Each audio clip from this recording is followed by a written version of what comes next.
Olá, pessoal, tudo bem? Aqui é o pastor Vilibaldo e junto comigo está aqui o pastor Ilquias para nós estudarmos o último capítulo de Hebreus, Hebreus capítulo 13. E se trata aqui de um capítulo muito interessante, muito profundo e com diversos assuntos aí para a gente analisar e trabalhar. Acho um desafio bastante difícil, inclusive, né, pastor Ilquias? A gente trabalhar tudo que tem aqui nesse capítulo, porque realmente são vários assuntos que ele vai trabalhando nessas exortações finais, né? Muito, é verdade, muito interessante que esse capítulo 13 ele traz aqui vários blocos, né? Eu particularmente observei 4 blocos aqui que vale a pena a gente trabalhar. Exortações sobre o amor e a conduta cristã, que é o primeiro bloco aí de 1 a 6. No segundo bloco, de 7 a 17, instruções sobre liderança e adoração. O terceiro bloco, de 18 a 19, pedido pessoal de oração. O autor, que nós não sabemos quem é, tem necessidade que a igreja ore por ele. E no versículo 20 a 25, a bênção final e a saudação. Então, vai ser um desafio tentar fazer isso em apenas 1 hora, pastor Vilibaldo, mas vai ser um prazer estarmos com os nossos ouvintes hoje, nesse momento. E é interessante a gente destacar aqui, né? Pois como é que ele pediu oração se a gente não sabe quem é o autor? Porque os primeiros leitores da carta sabiam quem é o autor, né? Então cabe a gente lembrar disso também. Mas veja, muita coisa para a gente ver. E acho que a melhor forma de começar é começar pelo começo. Então vou fazer uma breve leitura de alguns versículos, pastor, e acho que vai ser interessante a gente ir trabalhando. Diz assim a palavra de Deus: continuem a amar uns aos outros como irmãos. Não se esqueçam de demonstrar hospitalidade, porque alguns, sem o saber, hospedaram anjos. Lembre-se dos que estão na prisão, como se vocês mesmos estivessem presos. Lembre-se dos que são maltratados, como se sofressem os maltratos em seu próprio corpo. Acho que aqui está interessante a gente ver, né? Acho que o primeiro assunto aqui trabalhado é esse amor fraternal, amor como irmãos, né? E desde o início do cristianismo, né, pastor, existe essa ideia de que os cristãos são irmãos na fé, né? Essa família espiritual. E como família, né, a gente pode ter dificuldade, igual toda família tem dificuldade, mas a gente precisa sempre buscar que prevaleça o amor. Mas eu acho interessante isso, né? Esse destaque aqui para o amor de forma prática. E uma das formas que ele coloca é a hospitalidade. É receber as pessoas na nossa casa, a gente receber as pessoas quando elas estão fora do seu ambiente. E eu penso muito na Lindóia, porque eu acho que assim, as características, muitas são destacadas, né, pelo pessoal sobre a nossa igreja. Mas uma das características que o pessoal mais fala da nossa igreja, pastor, penso eu, é a hospitalidade, né? Isso. Uma das coisas que me chamou a atenção no texto, no versículo 1, o texto começa com permaneça o amor fraternal. O verbo permanecer aqui no original traz o uso do presente imperativo, indicando uma ação contínua. O amor deve ser uma característica permanente na comunidade cristã. Então, não dá para a gente amar quando está tudo bem e desamar quando as coisas não estão tão bem assim.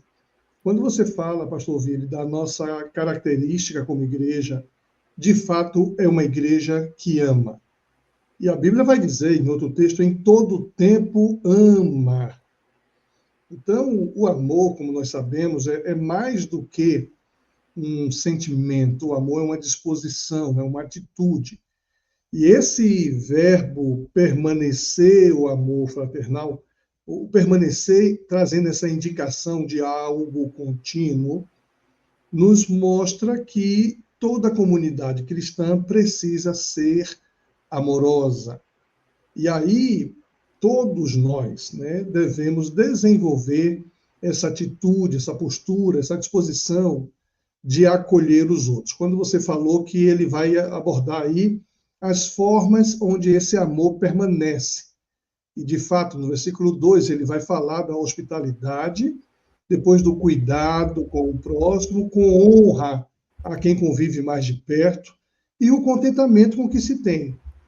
Agora, quando a gente fala de hospitalidade, hoje, a gente que vive nos grandes centros, já não temos a mesma segurança e a mesma disposição de abrir as nossas casas para pessoas que a gente não conhece.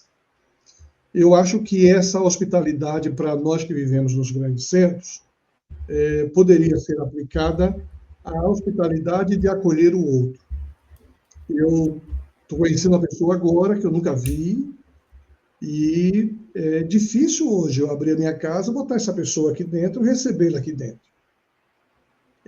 Mas eu posso conhecer uma pessoa que eu nunca vi e acolhê-la na minha percepção, no meu coração, na aceitação, até que eu conheça mais informações sobre.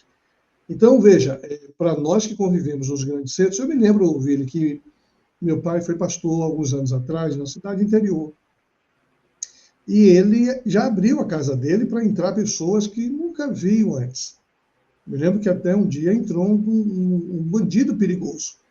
Um bandido perigoso, conhecido e procurado pela polícia. E esse camarada entrou na minha casa dizendo-se agora convertido. E entrou lá, conversou, tomou uma refeição com a gente, e depois foi embora. Foi um risco, mas, graças a Deus, não aconteceu nada demais.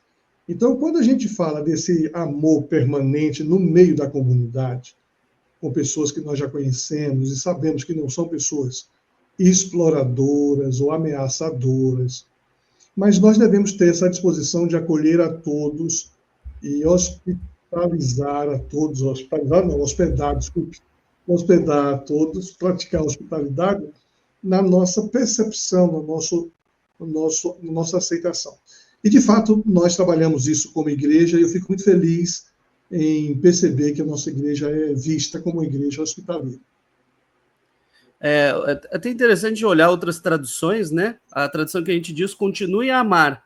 Na NVI diz assim, seja constante o amor fraternal. Então, essa é a ideia mesmo, da permanência no amor. O amor não é algo que a gente pode interromper, parar, né? Decidir, não, agora não amo mais. E isso diz respeito a um compromisso que a gente estabelece. Então, com o cônjuge, a gente tem o compromisso de todo dia a gente escolher amar. Né? Tem algumas pessoas que, às vezes, querem justificar o fim do casamento, falam assim, não, é que eu escolhi não amar mais aquela pessoa. Como se houvesse essa possibilidade de parar de escolher amar. Mas a nossa decisão sempre tem que ser a escolha pelo amor. Isso diz respeito ali ao versículo 4 em diante, que é justamente sobre o casamento. Né? E diz assim, honre o casamento e mantenham pura a união conjugal, pois Deus certamente julgará os impuros e os adúlteros. Ou seja, está ali muito forte a importância do casamento como uma base para a igreja cristã. Na sequência, vem o assunto do dinheiro. Olha só, não amem o dinheiro, estejam satisfeitos com o que têm, porque Deus disse, não o deixarei, jamais o abandonarei. Por isso podemos dizer com toda a confiança, o Senhor é meu ajudador, portanto não temerei. O que me podem fazer os simples mortais? Então, olha só que interessante, né? Aqui a gente tem uma fala de que a gente não deve amar o dinheiro. Então, veja, a gente deve amar as pessoas e não o dinheiro, tá claro aqui, né? Seja constante amor fraternal, continue a amar e não amem o dinheiro. Porque muitas vezes quem ama o dinheiro deixa de amar as pessoas. O amor ao dinheiro, ele nos corrompe, ele nos afasta do outro. Então, a gente precisa não amar o dinheiro, não amar as coisas, mas amar as pessoas. Entender que aquilo que temos é para abençoar o outro. Claro, não dando spoiler, né? Mas mais para frente no texto, inclusive, fala sobre nós compartilharmos aquilo que nós temos. Mas veja, aqui está muito forte a ideia de que não precisamos nos desesperar pelo dinheiro, amando ele, porque há uma promessa de Deus. Não o deixarei, jamais o abandonarei. E aplicada essa promessa no sustento material, né, pastor? No sustento material. Isso, esse é um texto maravilhoso. Eu gosto demais desse versículo, porque, como você já falou, o autor expressa o que tem sido a raiz de todos os males, né? Como diz um outro texto bíblico. O amor ao dinheiro é a raiz de todos os males. Então, não amem o dinheiro. Você já disse, há uma promessa. Que promessa? Ame a Deus, porque Deus não te deixará, Deus jamais te abandonará. Deus é mais importante do que o dinheiro. Deus nos dá coisa que o dinheiro não dá. Deus nos dá e nos oferece segurança que o dinheiro jamais oferecerá. Agora, o que nos leva, ou que leva algumas pessoas a amar o dinheiro, é não estar satisfeito com o que tem. Com dinheiro, eu tenho condições de comprar o que eu não tenho. Então, eu quero muito tal objeto, quero muito tal situação, quero muito estar em tal lugar, e eu vou precisar de dinheiro para me viabilizar, adquirir ou me transportar. Então, quando eu quero muito o que eu não tenho, é porque eu não estou satisfeito com o que tenho. Então, nós devemos entender que o que nos leva a amar o dinheiro é a insatisfação com o que temos. O que nos leva a amar o dinheiro é não olharmos com gratidão para o que temos.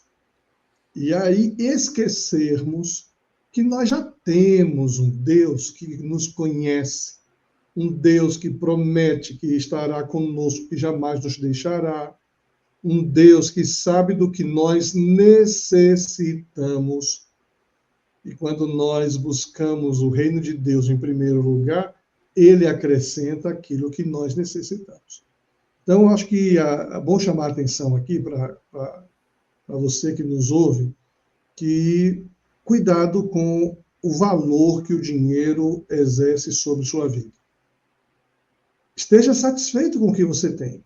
Não só material, saúde, relacional, mas também o espiritual. Você tem o Senhor dos Senhores. O Deus Todo-Poderoso está com você. E o que você necessita, ele vai prover. Então, estejamos satisfeitos com aquilo que nós temos, e nós temos Jesus, o Senhor dos Senhores. A satisfação está nele, né, pastor? A satisfação está nele. Até porque quem vive amando o dinheiro nunca vai estar satisfeito, né, pastor? Exatamente. Nunca Sempre vai ter algo, e a gente nota isso, né, nas pessoas mais ricas do mundo. Elas sempre querem mais. E se já tem tudo na Terra, não vou dar o nome dos homens mais ricos do mundo, ele agora quer ter tudo fora da Terra. E aí ele quer conquistar as galáxias, conquistar a Lua, o universo, e fazer ônibus espacial e vender um tour fora da Terra, porque não há limites para a ganância, pastor Vilibaldo. Esse é o problema. Não há limites para o ganancioso. Não há limites para o avarento, não há limites para quem só pensa em si. Sempre vai querer mais. E tem gente que se ilude, né, pastor? Tem gente que é ganancioso e pensa assim, não, quando eu tiver tanto, aí eu vou estar satisfeito. Mas se você não tem satisfação naquilo que você já tem, você nunca vai ter satisfação. Porque você vai viver sempre buscando mais, mais, mais e nunca vai estar alegre com aquilo que Deus já te deu, né? Então a satisfação aqui é o segredo. Por que Jesus vai trabalhar isso lá em Mateus capítulo 6, né? Esteja satisfeito com tudo que você tem. E basta cada dia o seu mal, olhai os lírios do campo, olhai as aves do céu, né? Elas não semeiam, os lírios não plantam, e a cada dia o Senhor as alimenta. Então, Deus nos chama a atenção, através da palavra de Jesus, a vivermos cada dia o que nós temos para hoje. O que é que temos para hoje? Para hoje é isso. Agora, quando eu estou preocupado com o que eu vou ter para o mês que vem, o ano que vem, aí eu já vi pessoas fazer planos para a semana que vem e a pessoa não existe mais. Tiago, inclusive, vai dizer, cuidado com os seus planos. Nunca diga amanhã farei isso ou aquilo, mas sempre diga, se Deus quiser, amanhã farei isso ou aquilo. Então, assim, precisamos aprender o contentamento. É algo difícil, mas é possível. É possível. Isso mesmo. Dando sequência ali ao texto, vamos ler a continuação. Por isso, podemos dizer com toda confiança: o Senhor é meu ajudador, portanto, não temerei. O que me podem fazer os simples mortais? Interessante que nesse texto, né, a nossa confiança está no Senhor. Muita gente coloca sua confiança em si mesmo, né, nas suas capacidades, suas forças, né? Então, muita gente se vê como o provedor do lar, não, porque eu estudei para isso, né? Fiz doutorado, não, porque eu corri atrás, porque eu tenho experiência, mas que realmente nos provê, e a gente deve colocar a nossa confiança, é o nosso Deus, é aquele que nos ajuda, aquele que nos ampara, né? E continuando, agora a gente entra aqui num assunto que é bem importante. Verso 7, olha só. 7 e 8 eu acho que eles estão relacionados. Lembre-se de seus líderes que lhe ensinaram a palavra de Deus. Pensem em todo o bem que resultou da vida deles e sigam seu exemplo de fé. Jesus Cristo é o mesmo ontem, hoje e para sempre. Primeiro tem a valorização dos líderes aqui, né, pastor, que é muito importante. Os líderes que nos ensinaram a palavra de Deus. A palavra de Deus, ela chega para nós através de pessoas.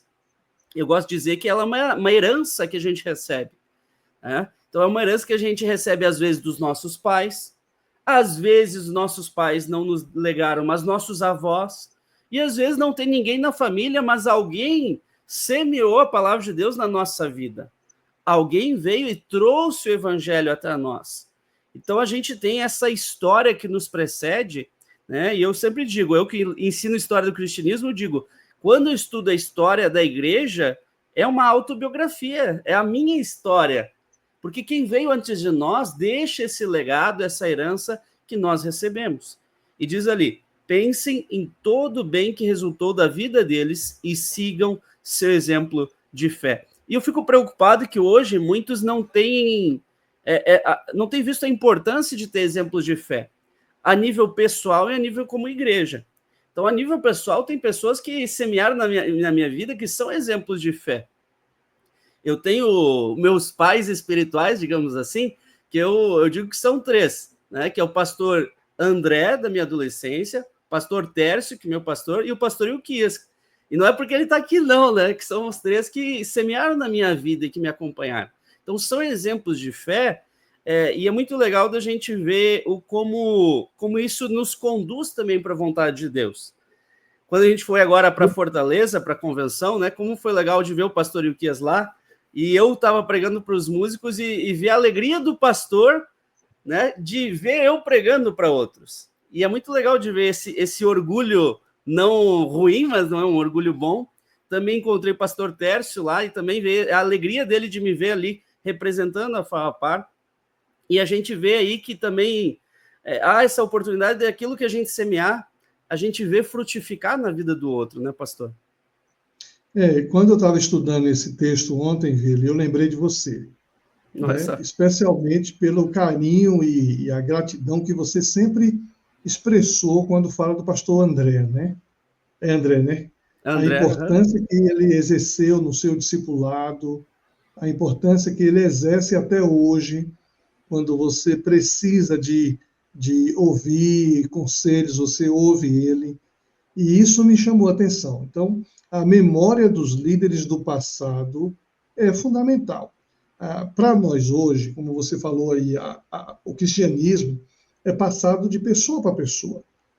Para nós hoje, nós temos exemplos de pessoas que foram convertidas a partir de uma leitura do Evangelho de João, de um folheto bíblico, da Bíblia, mas a gente, na regra geral, o Evangelho vem por pessoas. E aqui, no contexto de Hebreus, eles não tinham a Bíblia no formato que nós temos, não tinha a Bíblia disponível como nós temos, eles liam a vida dos outros.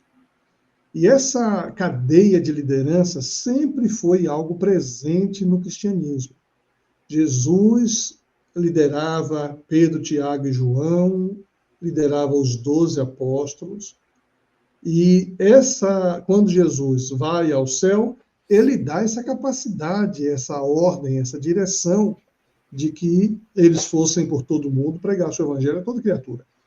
Deus instituiu uma cadeia de liderança na vida cristã, E agora o autor aos Hebreus, inspirado pelo Espírito Santo, traz isso à tona. Lembrem-se dos seus líderes que lhes ensinaram a palavra de Deus. Veja, os líderes do passado. E a ênfase aqui, eu achei interessante, pense em todo o bem que resultou da vida deles e sigam seu exemplo. A importância do exemplo de fé. Importante ver que uma pessoa como eu, até o fim da vida, foi fiel ao cristianismo, foi fiel a Jesus. Só para não deixar esquecer os ouvintes, a carta aos Hebreus está sendo direcionada para os cristãos judeus que queriam abandonar o cristianismo. Então, quando o autor remete para esse exemplo de fé, lembrem deles, eles foram fiéis até o fim de suas vidas. E fiéis até o fim de suas vidas é para nós uma referência, devemos ser fiéis também até o fim de nossa vida.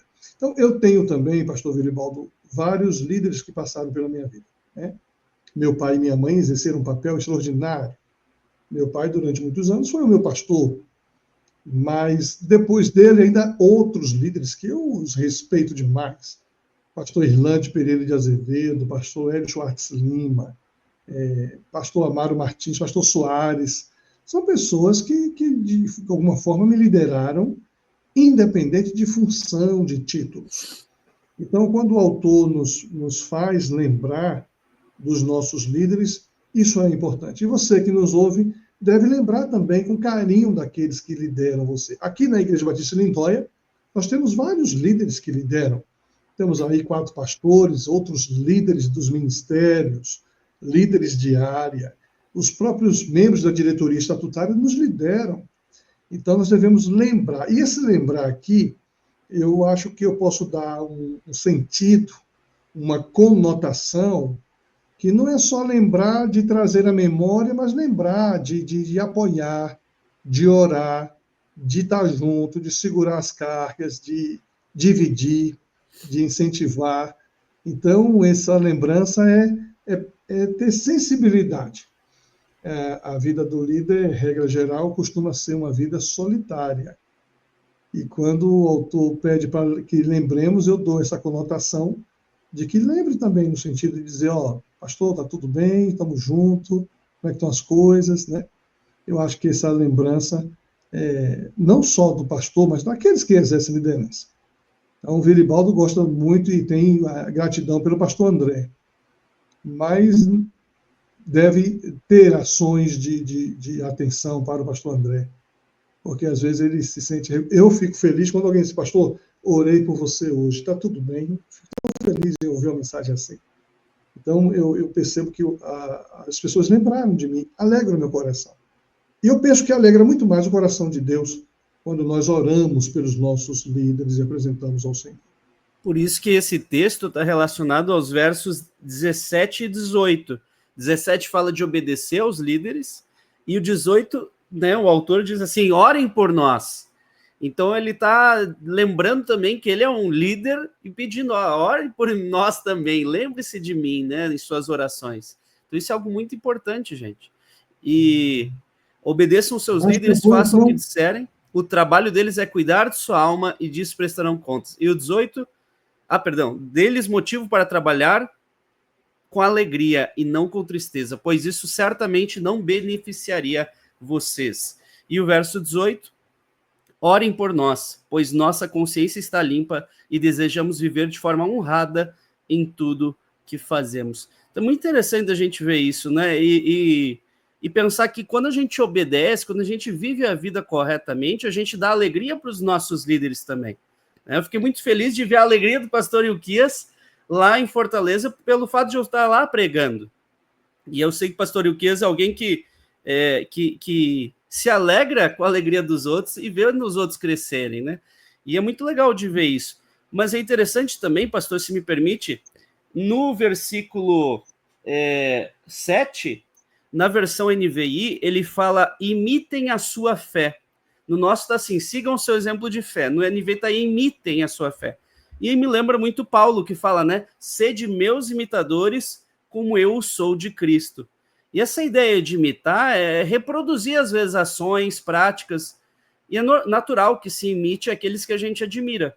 Uma criança imita os pais, né? Igual, por exemplo, eu tenho a minha Bíblia que eu gosto de riscar ela, né? Vou mostrar aqui para vocês. Ela fica toda riscadinha. E aí o Israel também, ele pega a Bíblia dele e ele quer riscar.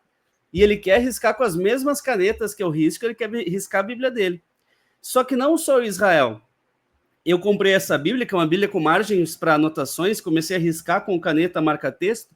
Quando eu vi lá na Favapar, tinha 2 alunos meus que compraram a mesma Bíblia e estavam lá riscando com marca-texto, fazendo igual. E eles vieram para mim e falaram, pastor, estamos fazendo igual o senhor. Então, veja, a gente às vezes nem percebe como nós somos exemplo para outros e que eles vão nos imitar. Então, é responsabilidade do líder também. Por isso que, no verso 17, ele destaca justamente que nós, líderes, vamos prestar contas para Deus. Veja, disso prestarão contas. Aquilo que nós, líderes, fazemos é muito sério, porque aquilo que a gente faz é imitado pelos outros. Se fazemos corretamente, a gente multiplica boas ações. Se nós fazemos algo errado, nós multiplicamos o mal também. Esse é o poder do líder, né, pastor? Que às vezes a gente não para pensar nisso. Não, veja bem, realmente a minha alegria em ver você falando lá na Convenção Batista Brasileira, até mesmo porque eu te acompanho desde que você chegou, primeiro ano, calouro, lá na nossa Fabapar.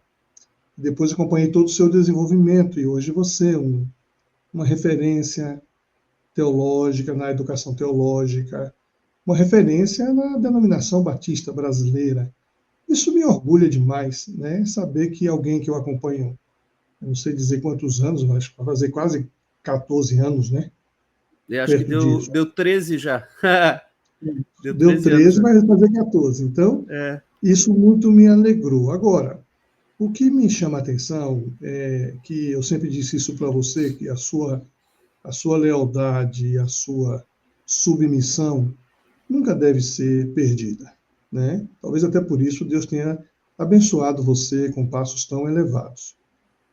Então, quando diz assim, obedeçam a seus líderes e façam o que eles disserem, porque o trabalho deles é cuidar da sua alma, eles prestarão contas a Deus. Disso prestarão contas. Se eu sei, pastor Vili, que eu vou prestar contas de um conselho, de uma luz, de uma instrução, de um incentivo a Deus que tudo sabe, e o texto diz que eu cuido das almas que Deus me confiou, esse é um trabalho muito sério. Eu não posso ser negligente, eu não posso ser irresponsável, eu não posso ser qualquer coisa que vá comprometer o andamento da sua fé, da segurança da sua vida cristã. Porque Deus vai pedir conta. Agora, quando as pessoas não obedecem aos seus líderes, e vai ter uma consequência desastrosa, Deus não vai pedir contas ao líder porque a pessoa não obedeceu e teve uma consequência desastrosa. Eu sempre brinco, né, que eu gosto muito das palavras de Jesus, que diz, eu sou o bom pastor, conheço as minhas ovelhas, o bom pastor dá a sua vida pelas ovelhas, as minhas ovelhas conhecem a minha voz e as escuta e as obedecem. E nesse mundo de lives, de youtubers, esse mundo de virtual, tem muita gente aí nas mídias e nós temos no nosso povo muita gente assistindo e ouvindo outros pastores, outros pregadores. São muitas vozes, né, pastor? Muitas vozes.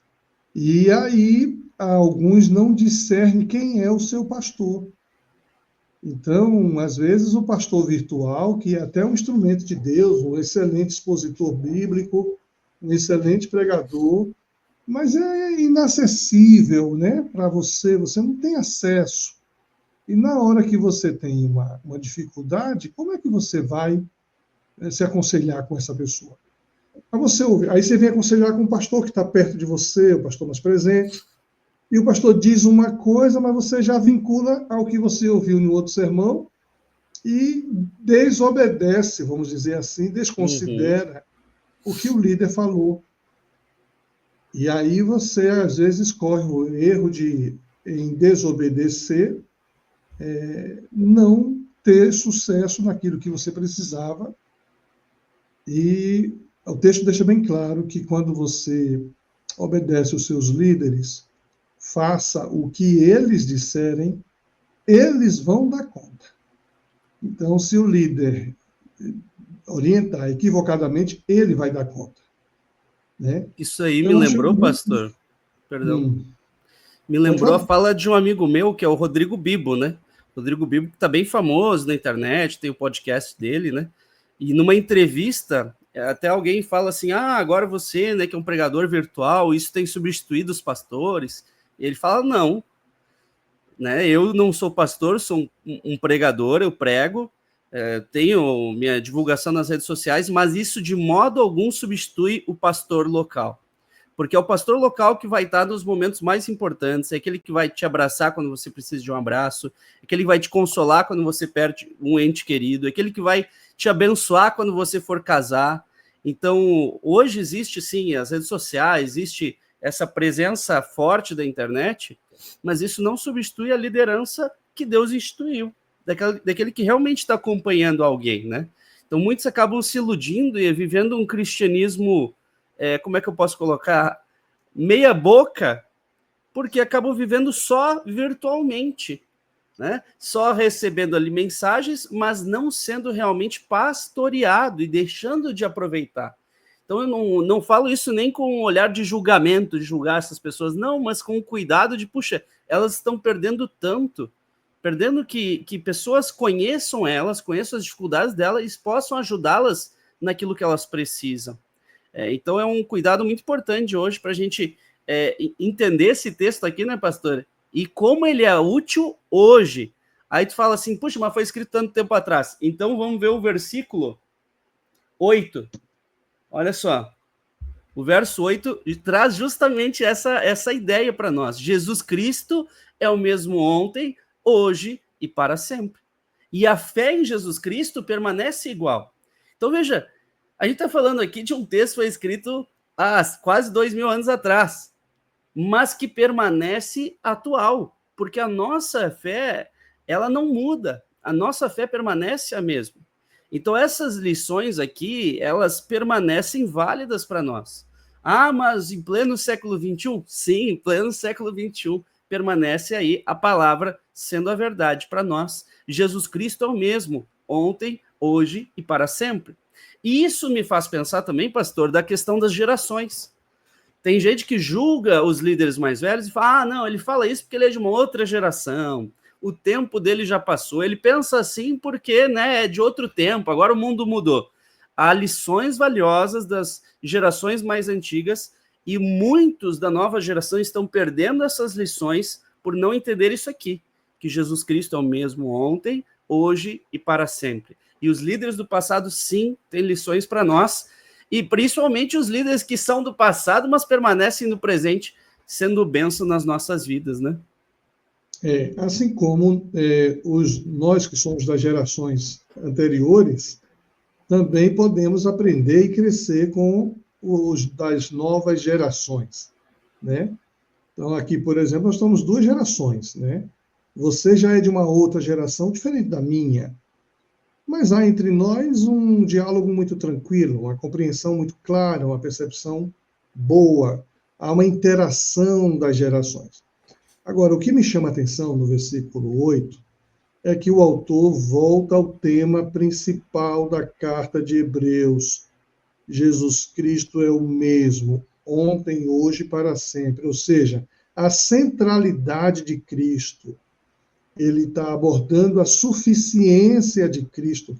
Cristo é suficiente.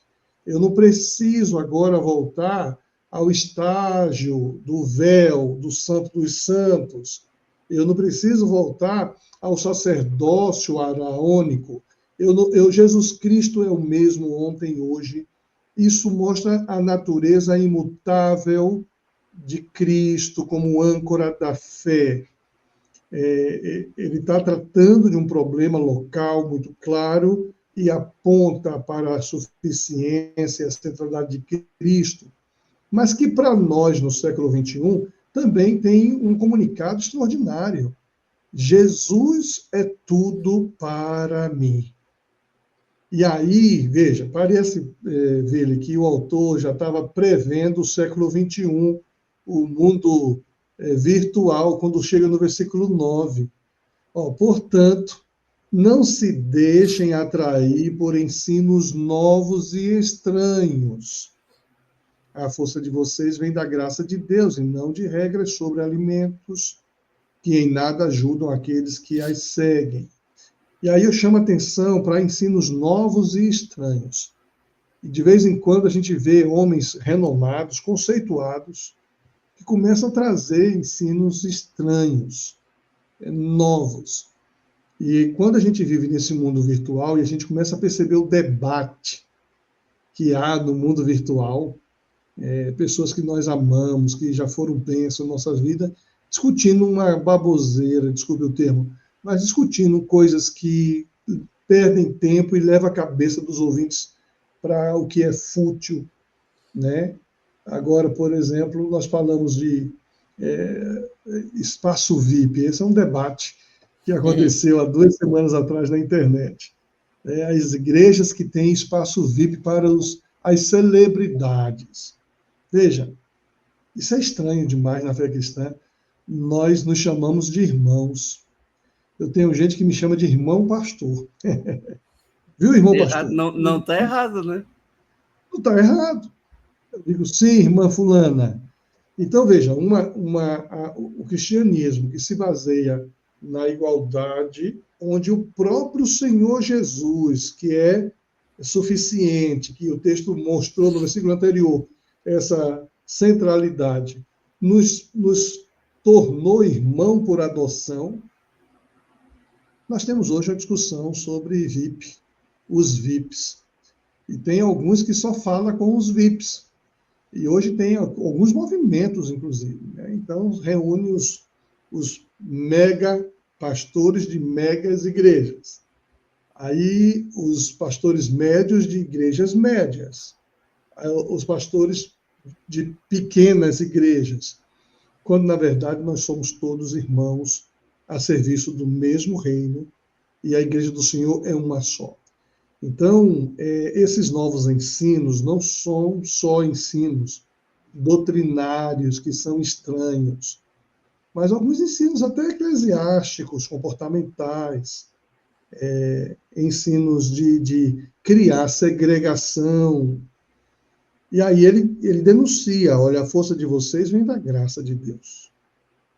Então, não é de outro lugar, não é do esforço humano, não é da capacidade humana. Alguns líderes são reconhecidos pela sua capacidade intelectual, pela sua oratória, pela sua cognição, pela sua capacidade de liderança, mas tudo isso é Deus que deu. Deus deu uns para e outros para, e tudo. Aí o autor força a gente a valorizar a graça de Deus que está sobre todos. Então, não é normas humanas, não é regras de alimentação. Veja, é a graça de Deus. E é interessante a gente pensar, né, que esses ensinos estranhos, às vezes, está tão claro na Bíblia que não deveria existir, né, pastor? Está tão claro ali, né? Os textos bíblicos já falam sobre a gente não dar os melhores lugares para aqueles que a gente dá preferência, mas aí a gente acaba vendo a igreja se corrompendo, criando novas coisas, e às vezes novos ensinos estranhos, que daí eles se defendem falando, não, é porque não é um novo ensino, não, é uma volta àquilo que foi perdido. Só que daí se preocupando com coisas secundárias, igual aqui a gente está vendo, né? Regras sobre alimentos, coisas que não são o principal, mas às vezes se colocam mais importante do que a pregação do próprio Jesus Cristo.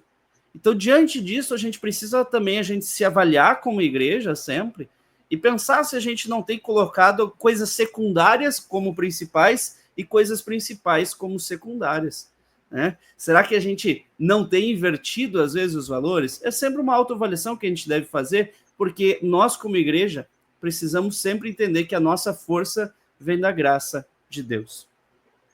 Verso 10, pastor, vamos dar sequência? Verso 10, temos um altar, do qual os sacerdotes no tabernáculo não têm direito de comer. O sumo sacerdote traz o sangue dos animais para o lugar santo como sacrifício pelo pecado, enquanto o corpo dos animais é queimado fora do acampamento. Da mesma forma, Jesus sofreu fora das portas da cidade, para santificar seu povo mediante seu próprio sangue. Portanto, vamos até ele para fora do acampamento e soframos a mesma desonra que ele sofreu. Pois não temos neste mundo uma cidade permanente, aguardamos a cidade por vir. Esse é um texto bem interessante que trabalha uma questão, eu diria, cultural, né? Espiritual, mas cultural também, que é a ideia do puro e impuro. E quando existia algo impuro, esse impuro era afastado das pessoas para não tornar as pessoas impuras também. Então tinham coisas que eram sempre colocadas fora da cidade. Os cadáveres eram vistos como impuros e por isso eram colocados fora da cidade. E quem que foi levado para fora da cidade para se tornar um cadáver, né? Claro, por pouco tempo que ressuscitou, tinha Jesus Cristo. Então, Jesus Cristo sendo levado para fora da cidade, isso simboliza a sua rejeição como alguém impuro.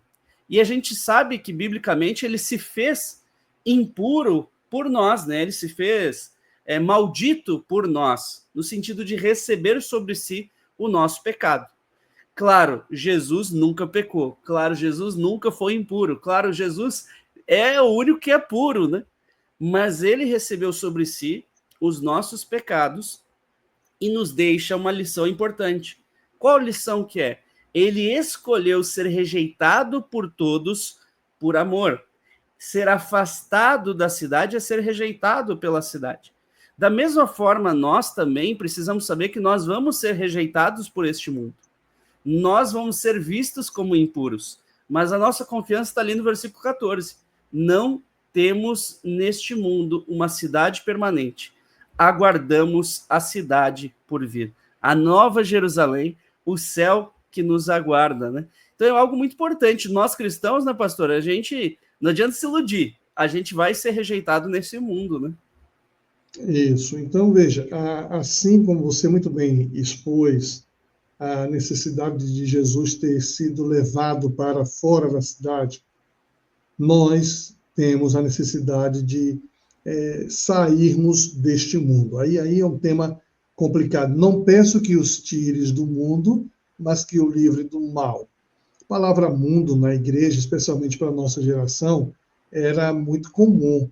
O mundo entrou na igreja e o mundo era tido e visto como sendo comportamentos, usos e costumes, né? E o mundo é o pecado. Nós precisamos ser tirados para fora, chamados para fora, como diz a expressão eclesia. Nós não somos do mundo. Jesus chega a dizer assim: eles não são do mundo, como do mundo não sou. Mas eu peço que não os tires do mundo, mas que os livres do mal, para que o mundo creia que tu me enviaste. Então, não é permanente o que nós estamos vivendo aqui. Não é valor absoluto o que a gente vive aqui. Nós temos uma pátria celestial, nós temos uns valores celestiais, nós temos princípios celestiais. Recentemente, a gente acompanhou os nossos missionários presos na Índia por pregar o Evangelho. Então, por pregar o Evangelho, que são valores do reino, os valores deste mundo, dessa cidade aqui, prenderam os arautos, os proclamadores do mundo celestial. Então, a gente vai sofrer neste mundo uma série de consequências por não nos envolvermos com o príncipe deste mundo e com os valores deste mundo. Então, os chamados para fora aqui é algo muito implícito. E me parece que é o que eles estão vivendo naquele primeiro momento. No contexto imediato da carta aos Hebreus, do capítulo 13, eles estão sofrendo a rejeição deste mundo, desta cidade. E isso gera uma dificuldade de compreensão. E o autor tenta estimulá-los dizendo o seguinte: olha, isso aqui que a gente está vivendo não é permanente. Nós aguardamos uma cidade por vir, como o pastor Vilibaldo falou, a Nova Jerusalém. Aguardamos um outro estágio, um outro momento em que o Senhor enxugará dos nossos olhos toda lágrima, onde não haverá mais dor, nem sofrimento. E é isso que é o norte, apontamos para o que está por vir. Né? No mundo tereis aflições, como disse Jesus, mas a gente tem que ir para lá. Agora, pastor Vili, nesse mesmo contexto cultural que você falou, ele faz um link com o versículo 16, que vai voltar para a gênese do cristianismo. Ainda que a gente aponte para a cidade que está por vir, a Nova Jerusalém, algo espiritual, há um link com como vivemos aqui. Perfeito, pastor. Não se esqueçam de fazer o bem e de repartir o que tenham com os necessitados, pois esses são os sacrifícios que agradam a Deus. E é muito interessante a gente ver essa conexão, que me faz lembrar, pastor, de Romanos 12, né? Que diz que devemos ser um sacrifício vivo, santo e agradável. E no verso 2 falou que não vos amoldeis a este mundo. E tem muita gente que escolhe não fazer sacrifício, né? Não ser rejeitado por este mundo, não ser afastado da cidade, mas se amoldar ao mundo para não ter que sacrificar nada. E é triste quando a gente vê isso, né? Eu penso no caso de alguns pastores, pastor, que amoldam a sua linguagem, não só o que eles pregam, mas até a linguagem na qual eles pregam, para agradar ao mundo e não ser rejeitado pelo mundo. Então a gente sabe infelizmente, tem pastores aí que vão adaptando tudo o que eles falam para não ofender ninguém e para todo o mundo ficar contente, quando na verdade o evangelho nos confronta, nos contesta. Então o que nós devemos fazer é sabermos que o mundo vai nos rejeitar, mas que essa rejeição faz parte de um sacrifício da nossa parte, um sacrifício que envolve ações de amor aos outros também, como está ali naquele versículo. E é importantíssimo da gente destacar, né? Fazer o bem e repartir com os outros que vocês têm são sacrifícios que agradam a Deus. Olha só, nós precisamos mostrar amor de forma prática. E eu sempre digo, pastor, isso é o que vai destacar que a gente é diferente mesmo. Né? Jesus fala que o mundo nos conheceria pelo amor que temos uns pelos outros. E às vezes a gente tenta muito argumentar, responder, fazer apologética, e eu entendo o valor da apologética, mas às vezes o que constrange é o amor.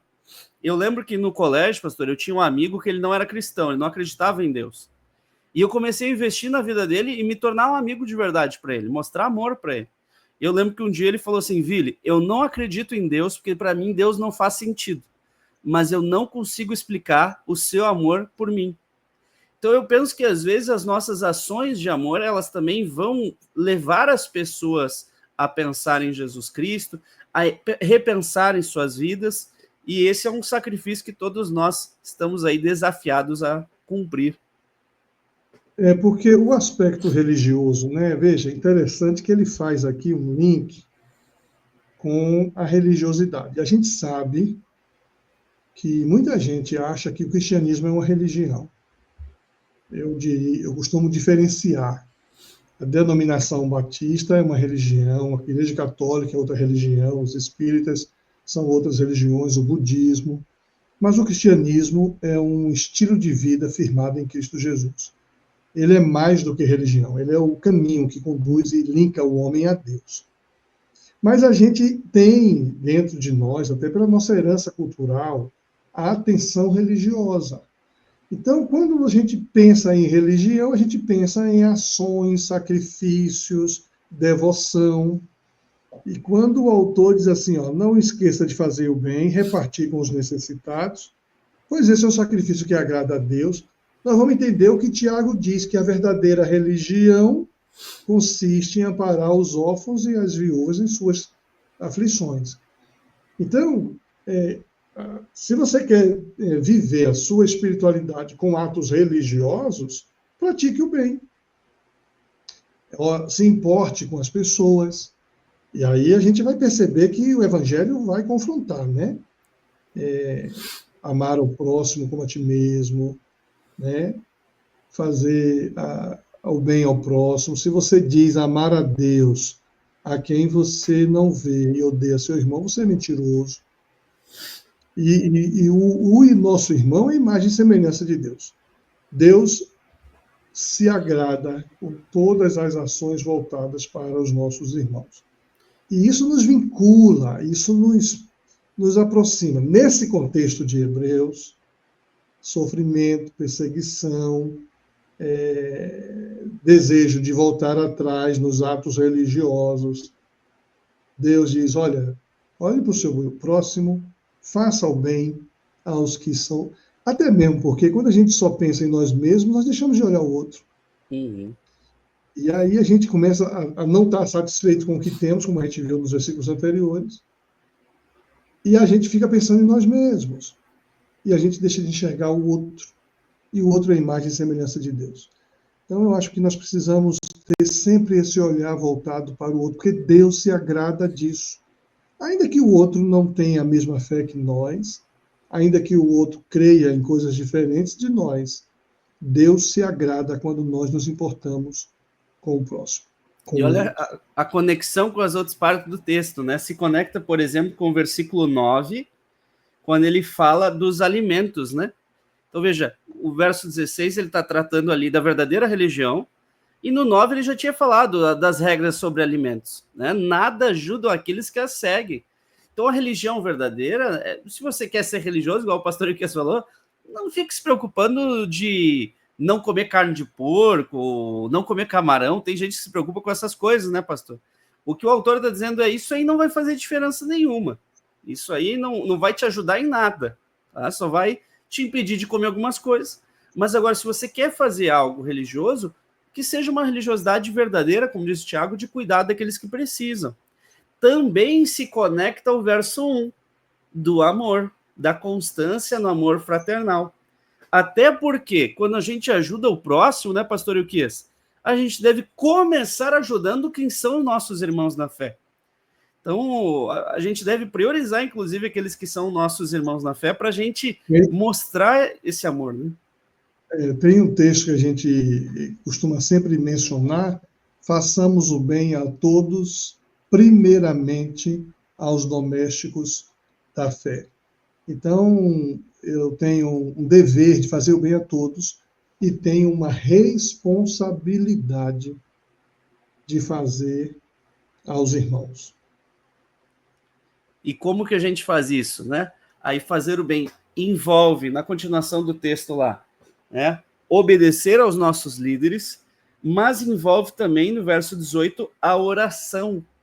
A oração, ela está relacionada a isso aqui também, gente. A oração, orar pelo outro, é se preocupar com o outro. Igual o pastor Iquias falou, se a gente pensar só em nós mesmos, a gente não vai ver o outro, a gente não vai buscar ajudar o outro. Como que a gente se sensibiliza para a gente ver a necessidade do outro? Orando pelos outros. Orem por nós, pois nossa consciência está limpa e desejamos viver de forma honrada em tudo que fazemos. E até o verso seguinte, pastor. Orem especialmente seguinte, para que eu volte e possa vê-los em breve. Não sabemos quem é, né, pastor? Mas sabemos que era alguém que não estava, que na verdade estava impedido de ver a estes irmãos que ele amava. Então veja, quantas pessoas estão impedidas de também fazer aquilo que gostariam? Quantos missionários estão no campo impedidos de voltar para sua casa? Então, às vezes, a gente não para pensar na liberdade que nós temos e na liberdade que muitos nossos irmãos perderam. Então, orar pelo outro sensibiliza. Como é importante a gente, né, pastor, como igreja, orar pelos missionários que vivem em condições complicadas pelo mundo. E isso nos faz pensar na liberdade que a gente tem.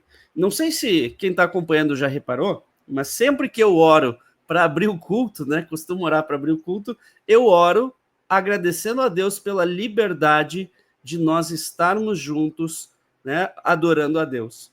Gente, a gente está mal acostumado, a gente vive num país em paz e liberdade, graças a Deus por isso. Mas quantos países não têm essa paz e liberdade? Então a gente não consegue hoje nem perceber, nem imaginar, mas hoje a liberdade que a gente tem é pela graça de Deus. É isso que tem nos sustentado, mesmo que a gente não perceba ou não veja. Muito bem. Uma coisa agora que eu acho, pastor Vili, que a gente precisa partir para o final. Sim. E aí o apóstolo, o autor, ele vai para o versículo 20, e aí ele faz uma conexão com o fechamento, né? E agora que o Deus da paz, que trouxe de volta dos mortos nosso Salvador Jesus, o grande pastor das ovelhas, e confirmou uma aliança eterna com o seu sangue. Eu achei legal que o autor vincula o Salmo 23 a Jesus aqui. Eu sou o bom pastor, disse Jesus. O Salmo 23, que é o Salmo do grande pastor das ovelhas, ele coloca Jesus nessa condição, até mesmo por isso que ele pede que ore por ele, porque, embora ele seja um pastor, um líder, ele precisa do grande pastor que está com ele.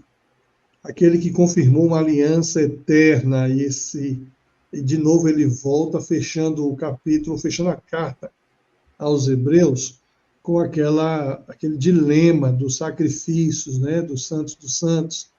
Ele traz de novo a ideia que esse bom pastor selou.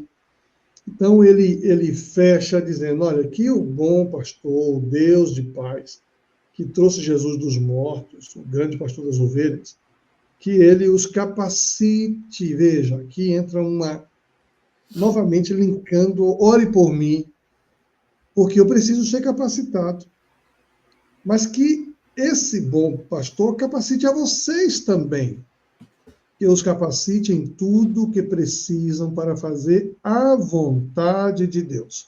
Porque nós já temos uma inclinação natural e normal de querermos fazer nossa vontade. Uhum. Se nós não fizermos esforço nenhum, não vamos fazer nossa vontade. Se nós quisermos fazer a vontade de Deus, não precisar de um esforço diferenciado. E essa capacidade também precisa ser diferenciada, não pode ser instintiva, animal, natural. Ela precisa ser uma capacitação espiritual, né? Então, que Deus os capacite em tudo que precisam para fazer a vontade dele. Que ele produza em vocês, mediante o poder de Jesus Cristo, tudo que é agradável. Você fez menção de Romanos, de novo ele vincula lá com Romanos. Isso. Tudo que é agradável a ele, a que sejam a glória para todos sempre. Amém. E é interessante, né, pastor? A gente, como igreja, vai se dedicar no estudo esse ano sobre as virtudes e como exercitar a fé cristã através das virtudes. Então é algo que envolve o nosso esforço, a nossa disposição, mas não podemos esquecer da dependência de Deus. É Ele quem nos capacita para fazer a própria vontade dele. É Ele quem opera em nós tanto querer como realizar.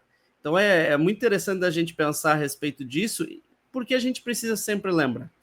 Meu irmão que está aí assistindo, entenda isso, que é fundamental, e acho que é o fechamento para nós aqui.